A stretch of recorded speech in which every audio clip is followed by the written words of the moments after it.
let's shift over into some of these final predictions. We're going to look at the games first, then we're going to go into the final season predictions to wrap things up. So hit that like button, new to the channel, subscribe, rate, review, give us 5s. And there's one other thing at the end we got to talk about, but I forgot exactly what it was from the beginning. Hopefully, Coop, you did remember. But if not, we'll come back to it at some capacity. But let's go into this, Coop.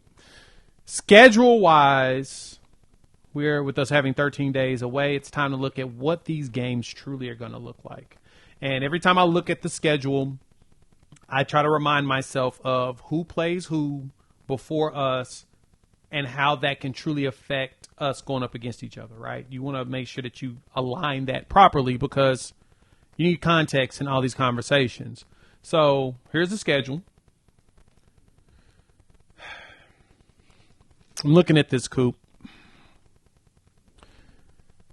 Last Saturday of August, the first Saturday of week 1, Illinois State comes to the crib. 35.5-point favorites right now is the spread. We should finish that bad boy up. Win by 40. I'm thinking we have to hang half a hundy in that game for me to feel anything about the rest of the season.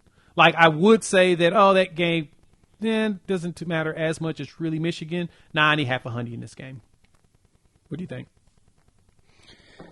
I'm Talk with me you. off the ledge. My number is it's going to be 45. Okay. You got to score 45 or more.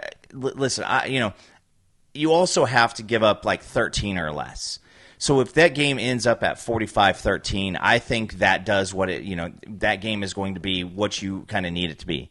And if you don't, I don't want anybody to point towards tempo last year because the defense took the ball away 6 times. And, I think that we scored once on defense, and then I'm pretty sure we had in plus territory 2 other times, and even Jackson Arnold couldn't mess that up. I say that, but he did so many other times. But I digress.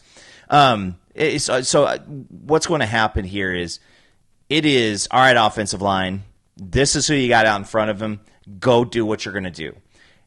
I think on defense, you're going to have a lot of mixtures of guys in and out. So against, I think that even like the second or even third series of the game, you're going to see, 2s out there because, again, it's not like you have starters and then a huge gap and then your backups. Like you're going to have guys that are number 2 on the roster, and they're going to demand and command playing time at a starter level. And so we're going to be rolling some people in, and I think that the Final Four at the end of the second half or first half and the beginning of the first half, that's where Venables is going to, be like when Ivan Drago's, manager goes crazy, like kill him now. And I think that that's what's going to happen, and then you just continue to stockpile those up. But I see what you're saying. So if the game went exactly how I would want, I would say 55-0 would be a perfect score for me for that one. They are a very good FCS team, but if this team really is the best defensive, line in the SEC, these guys will never go against something like that for the rest of their career, and what they're going to see against OU's defensive line. So, I see where you're saying, like, man, we got to at least hang half 100. I would say your worst case scenario is something like 48-3, but this is a game to where the fans are due some fireworks, and I'd like to see some fireworks. I'll take 40. I'll take 45-0. You like Easy. it? Yeah. If you get a shutout, changes everything in my mindset. For me, I'm half a hundy at minimum. Here's where I'm at. I'm thinking half a hundy is what I want, but if you don't allow a score, because it was a great comment in here that was mentioned a minute ago, was it said Oklahoma needs to be able to score at will, and that is exactly what I think about that game. Is we need to show that there it is. Boomer 129 said need to be able to score at will. That's what I need to see, especially early. Then outside of that, if you just shut them down and run it down and throw nonstop and burn the clock, cool. Get out of there healthy is what's critical, because you're going to head right into the Michigan game literally the next week. Coach Dent, shout out to him pulling up. He's saying put money on your 9-3. Ole Miss struggling, Tennessee struggling, 10-2 is not a stretch at all. I'm going to reach you on that. And Mr. Hutton, good to see you. Yes, sir. Defense is going to score again against, Auburn and Miz. That's be beautiful. So for me, I'll go ahead and I'm going to say, 56-3 if we score. If we don't allow a score, 45-0 in that one. Michigan's really the one. Chip Lindsey's the new OC. You got a true freshman quarterback. A lot of moving parts in that game. A lot of moving parts. So if I'm going to go ahead and jump out on a limb, Coop, I think Oklahoma wins that one like 35-10 or 25-10 in that range. I think we will give up a score. Michigan's just going to run nonstop, and at some point they'll break loose. But I think 35-10 is my number. What about you? Core truth, Jay, for the rest of this schedule that I can count on. The injury repeat is just a mathematical unlikelihood. The defensive line that we have is going to be better. The offensive line that we have is going to be better. The quarterback is going to be better, and every single team on this schedule is weaker than they were last year. And that's the basis on where I go with this. Chip Lindsey was a guy who has been at North Carolina the past couple of years. He is trying to go away from that power football. Now, I will say that Omarion Hampton, was a high-round draft pick. This was a dude who was one of the best running backs in the draft. North Carolina's been that way for the past couple of years. Their quarterback play has not been terrific. I believe that their quarterback, had somewhere in the 2,000 yards passing last year, like 2,500, 2,700, something like that. You bring a freshman to the crib. I've got written down 38-10. I got 38-10. I don't see Michigan being able to do enough. Anytime a Big Ten power football running team decides, hey, let's go ahead and try the spread out, or anything close to the spread, it always goes sideways. And I think that Underwood will eventually be a good quarterback. I don't know if I like that situation that they have with the Chip Lindsey hire. I don't know if I really feel like that's a good feel. Their interior offensive line is going to be back. Their tackles are still kind of in limbo. A name that everybody's going to recognize, Andrew Babalola, was one of the 5-star kids that was down between us, Michigan, and Stanford. He's fighting to potentially be a starter over an incumbent starter right now. And so that tells me, at this point in time, you have some flux at the, offensive tackle position.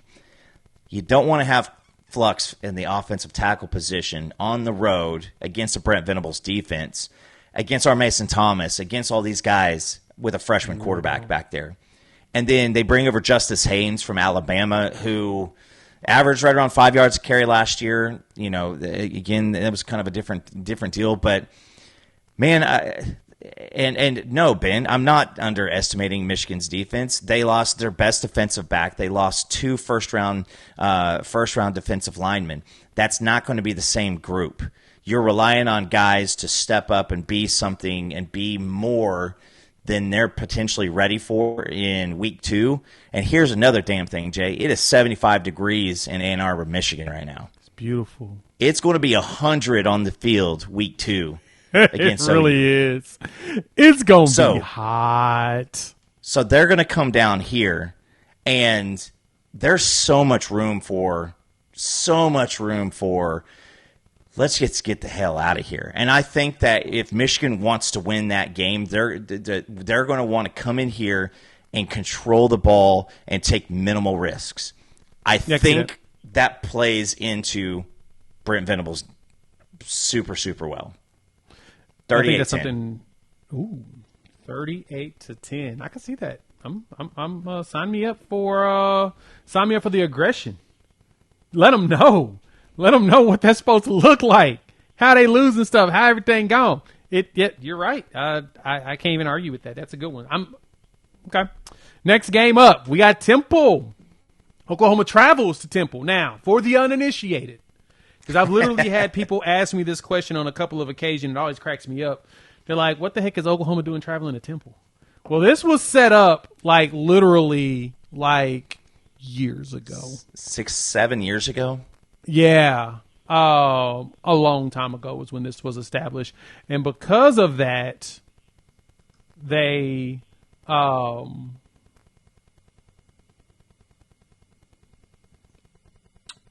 we decided to do a home and home instead of doing the home both home at ours and we pay them. No, we're going up to the Philly. So it's going to be a fun game. Temple is, I went and looked at, let me see, Kelly Ford put up all of his teams. We'll just use him for today because he's right here on the socials. And Temple is 124th in the country on his list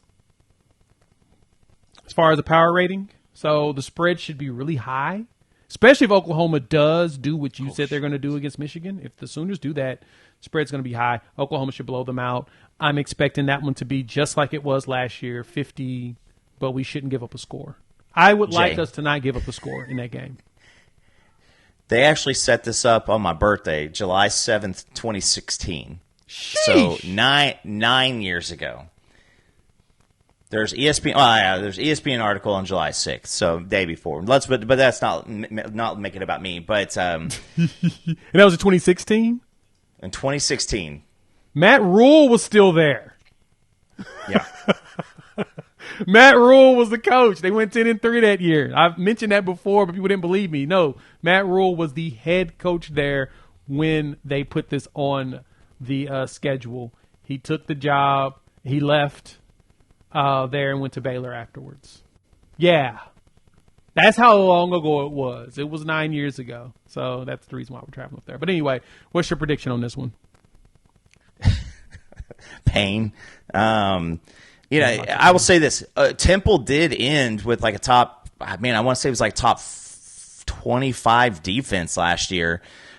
So when we saw just the inability on third down, this team came in and they shut down what are we 0 for 9 on third down conversions with the starters against Temple. We turned their offense over quite a bit.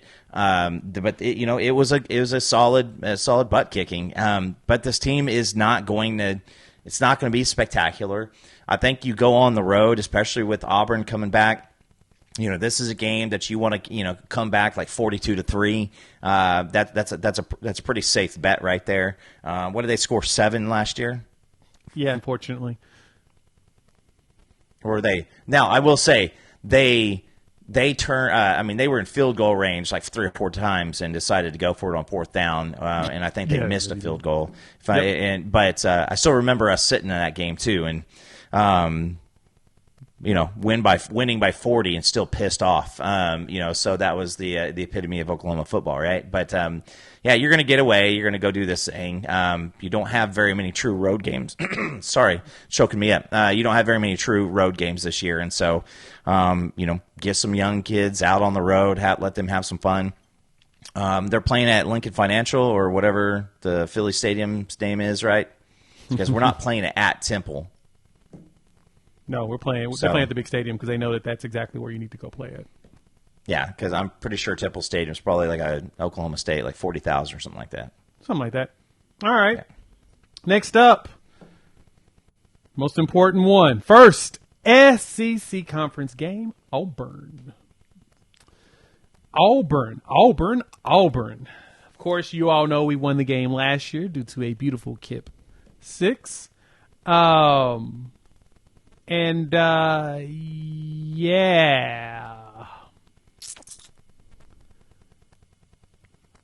we get them to come to the crib. Jackson Arnold makes his return to Norman. And so, of course, everybody's kind of curious to exactly how that's going to go. But the good thing for us is winning 27-21 on the road at Jordan, that the one that everyone says that it's so hard to play at. Oklahoma pulled it out. How you feeling about the Sooners in this one? I'm going to tell you this one straight up. I think we cook them.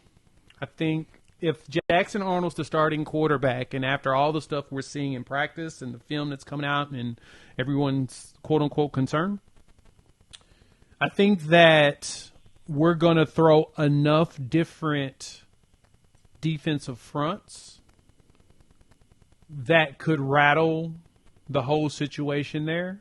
I saw Eric Singleton is probably down for a little bit. Hopefully he's back by week 1, but that doesn't sound good at all. Thigh bruise makes me think about, I think somebody else mentioned it too, it makes me think about the Deion Burks injury he dealt with last year. Yeah. He could be done for a bit. So, to me, I'm going to go ahead and say Oklahoma wins this one, and I actually think that we cover the spread in this game, which I think let me go see what the spread is real quick. In that game, I think that spread was posted. I think it was posted. I'm not going to say it guaranteed. Let's see. What weekend is that game? That'd be week 13th. 4. The 13th. Let's see. The 13th. Did they post that spread? They had the spread up at one point. They took it down. Don't see our spread up there at all for that one. The Michigan game, though, we're 2.5-point favorites. I say that we win that game by a touchdown. Give me 27-20. Jay, I don't think it's going to be close. I'm not mad. I'm not even going to knock you for feeling like it's going to be a lot further out. Go ahead. All right. So the difference when some of these guys, when they had any success on offense last year, it was a combination of, really just calling. They called great plays at great times that went right into basically whatever the play call for Venables was there was a couple plays that would beat it, and they nailed it. The guys were not doing good, in the zone coverage. You got guys who were looking back in the backfield, Billy Bowman, and I will also say this is you got, Des Malone, you had Woody, and another guy, I can't remember his name, he's gone now too, Kenai Walker. Yeah. Those guys were the victims of these touchdowns. As much of a head case as Peyton Thorne was, I'm just saying their offensive line is struggling in camp. And we all saw the clip. It doesn't matter if folks are taking it down. It doesn't matter at all. But if Jackson Arnold can't throw the ball with no rush at him in practice, how in the hell come on. Like, it's Jackson Arnold. Guys, we saw this. Like, the only game that he was able to actually go out and look like a functional quarterback, he was a running back. Like, it is what it is. Like, we saw the Tennessee game. We were there at the Tennessee game. That you put pressure on him, and it is not. It's just not gonna work. I see Jackson Arnold either turning the ball over and giving us the ball in plus territory more than once. A couple things are going to have to happen for it not to be a blowout. Number one is Hugh Freeze is going to have to not be Hugh Freeze anymore. He's going to have a cool, calm demeanor.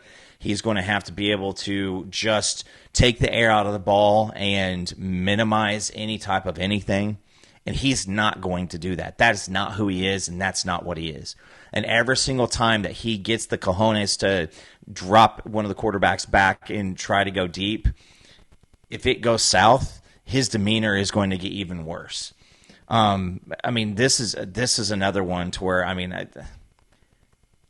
just calling it. I think that there's a good chance that this is an SEC shutout. I think that there's a chance that you have this team so twisted up, you end up with like a 35-0. Really? I'm calling 3 shutouts in this year, and this is one. And just so that everybody's like, well, yeah, Coop's full of hopium and out of his damn mind, guys. We took most of the guys, our moderators. we on Friday night went through and we did our best attempt at a doom pod. How could this thing go absolutely sideways? And this is 7 different dudes trying to come up with reasons why this season's going to be crap. And Jay, what was the synopsis that we shared with you? The dooming was not easy. It just was not easy. The struggle was real. We are now seeing multiple times that Jackson Arnold, who has a fragile and fractured psyche, his head coach has either allowed or gone off on him publicly. How the hell is that going to work out when the 86,000 are going against Jackson Arnold? That was kind of the wild thing to me, is to see the way that coaches was losing his mind on him. I was a little concerned. I'm like, yeah, I've seen others say, well, that's just practice. Oh, okay. I totally understand the thought process that, that's just practice. That's what happens in practice. Cool. But should that happen in practice is literally the only question I have. You can't watch Caleb Williams throw a hissy fit after missing squares and be like, you got to have more composure than that, and he needs to be held to a higher standard because he's a starting quarterback, and then be okay with Hughes Freeze doing that. I mean, it's the same thing. It's pretty asinine. And I'll say this, Jay, Deuce Knight hasn't taken it from him yet, and Deuce Knight he's not that ready. Deuce Knight coming into OU week 4 after taking the job away, it's not going to. That ain't going to happen. He's not going to come be Superman. So,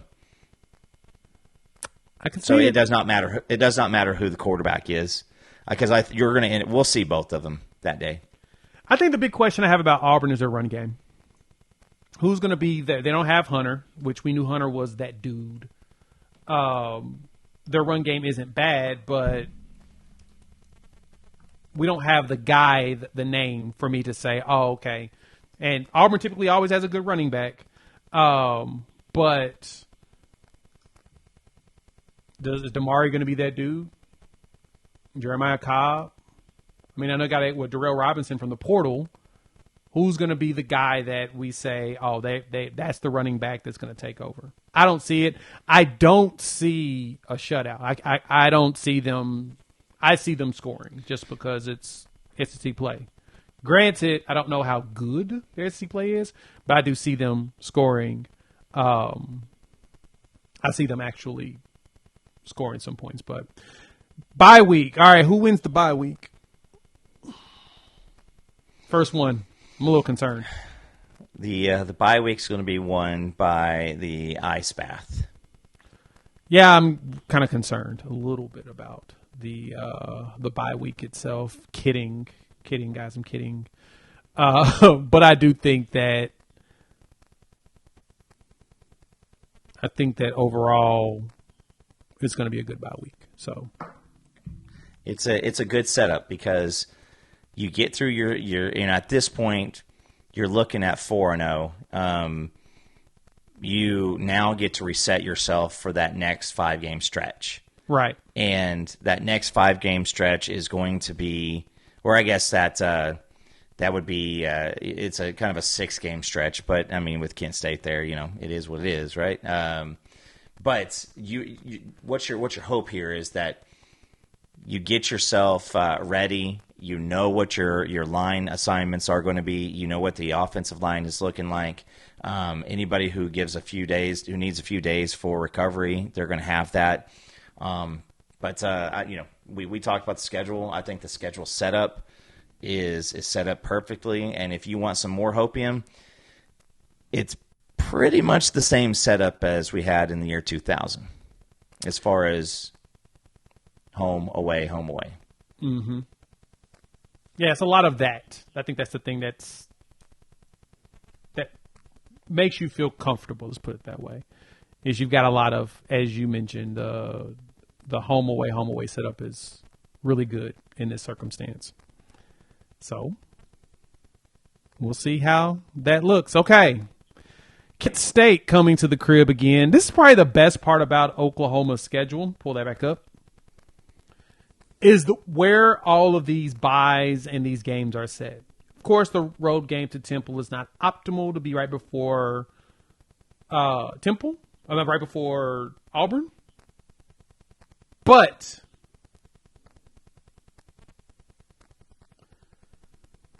it's still a game that you should go out there and win soundly. Your goal is to get out healthy so you can head into that Auburn game properly. But then you get the bye week, and yes, you're 100% correct, Edward. I'm thinking the bye week wins this one.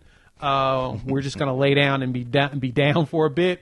But then you roll from Kent State, which I'm saying similar scores, Temple 50-something to maybe 3. I think we should goose egg them again. If this defense is going to plan on finishing top 5 in the country, we need to goose egg all 3 of those main non-con games, and then we need to hold Michigan to as low points as 10 points is where we got to hold Michigan. Auburn at 20 doesn't, to me, like I said, I said 20. You say goose egg. I say 20 because I think that their offense is still going to be good enough. But yeah, we've got those games are important to goose egg if you want that defensive scoring to be up. What you got for Kent State, and then we'll move on to the most important one out of this first 6-game stretch. I mean, Kent State's one that you just need to get in. You need to get your wins. You're probably going to want to, throw some fireworks in there early, go for your explosive plays, see what you're doing, put some stuff on film also. You may see just plain and simple. I mean, this game should be somewhere in the high 50s to somewhere 10 or below. Kent State was one of the worst teams in college football year in and year out. Yep, and they fired their coach just like Temple did. So, hence why I'm saying these games should be ginormous blowouts. They don't have coaches anymore that at least you know about. They fired everybody specifically because they were that awful. And to me, that kind of answers a lot of those questions of how good can this team be. Not really that good. They fired their coaches. That kind of simplifies things in my personal opinion. So I don't expect that to be a quote unquote challenge because of the fact that, like I said, their coach has been fired and they're starting from scratch. And like you said, they've been really bad over the years, like real bad over the years. All right, game to go into, should blow out Kent State, be done. Texas. Whew. Coming into that one, what makes that game the most intriguing is where Texas could potentially be when we face each other. So, Coop, when you look at the schedule for the Longhorns, you got, of course, open season Ohio State. That tells us a lot about what things are going to be. It really tells us everything about their offense at that point. That's going to give you a major indicator. Yeah. That Florida game the week before. We don't know what Lagway is going to be. But that game is going to tell us a lot as well. Plus, they're going on the road to the Swamp before traveling back for OU Texas. When you look at this game, everybody in the comments are losing their mind. What do you think? Again, what this is going to be a tough one for who will Texas be by the time they get here. Obviously Ohio State, they lost a lot. They lost their offensive coordinator. They lost their defensive coordinator. You're moving on to Julian Sayin. We know that they're going to have wide receivers. We know that they're going to have, some of the bigger leadership guys back on defense. And so I agree with you on that Ohio State game is, I don't know. Like, do we learn something in week 1 that is going to help us in week 6 about the Texas Longhorns at this point. They don't play anything else except for Florida. And even with Florida, what is Florida going to be on October 4th? Because they're being really, really hyped up too, based off of DJ Lagway. And, I tell you what, the Texas versus Florida game is all about projections when it comes to both these quarterbacks, because neither of these guys have shown out in a manner that would let you go, that's who they're going to be. Arch got, Southern Louisiana Monroe, Mississippi State. The team that, he got to go in there and go do some stuff against Georgia, it didn't look the same. DJ Lagway, he had an up and down year. He's got a bevy of injuries. So, what is Texas going to be? Like, again, what I say that I know are the solid pieces of the argument for Texas in 24 or in 25 versus Oklahoma in 25 is both of the defenses are going to be the best units on the field. So that game is going to be about who on the offensive side can make the most plays. And I don't want to hear about, anything in the past, because that has nothing to do with anything. It really has nothing to do with anything, not at all. Because most of those guys, most of those guys aren't on the team. Again, you've got it's a meme-worthy receiver. An injury log for multiple years, and so it's going to be about the offense. And so you got to figure out, okay, so are we going to take which offense do you feel more comfortable with? Oklahoma right now, I feel super confident in the 10 deep, and it's a mixture of transfers with great experience. With incumbents with great experience and some success towards the end of last year. These guys are actually healthy. And then you're going to have the mix in with some younger offensive line, some 5-star offensive linemen, which are trying to take folks' jobs. On the other side, Texas was replacing a lot on the offensive side too. It is going to have to be a big push by their offensive line to stay healthy, because their depth has already taken a few hits. And they're not like come back at some point in the year hits. And so if I have this correct, is you're going to have the team who can go in and run the ball and suck the defense in and get them focused. The team that can do that is going to be the one that has the more capabilities for, more explosive plays. And I will say this, asterisks, whether, I know you guys in the chat who want to get crazy, you have not be a full functioning OU team since 2018. You got us in the year, and then we got you back at the championship game. So I'm just saying, I don't see it happening this year. This is a game to where I'm going something along the lines of maybe like a 32-25 Oklahoma. 32-25. Interesting. Okay. I have the game once again closer. I think it's going to be similar to 23. Most of the game, Oklahoma dominates. Texas makes a comeback, stays close. I don't think either team scores over 20 in that game. But I can go I'll go 17-10. I think Oklahoma wins that one. I think it's going to be a close one. I think it's going to be a dogfight throughout this game. It could be even like 17-14. It could be 14-10.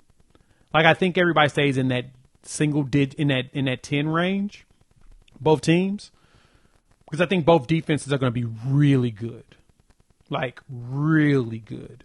I think I think Oklahoma, to me, gets the edge on offense.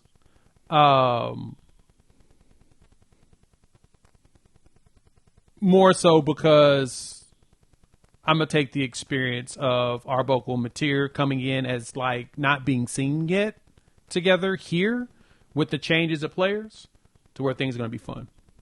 So Give me that 17-10, 17-14, 14-10-ish ranges. But I think Oklahoma easily covers the spread.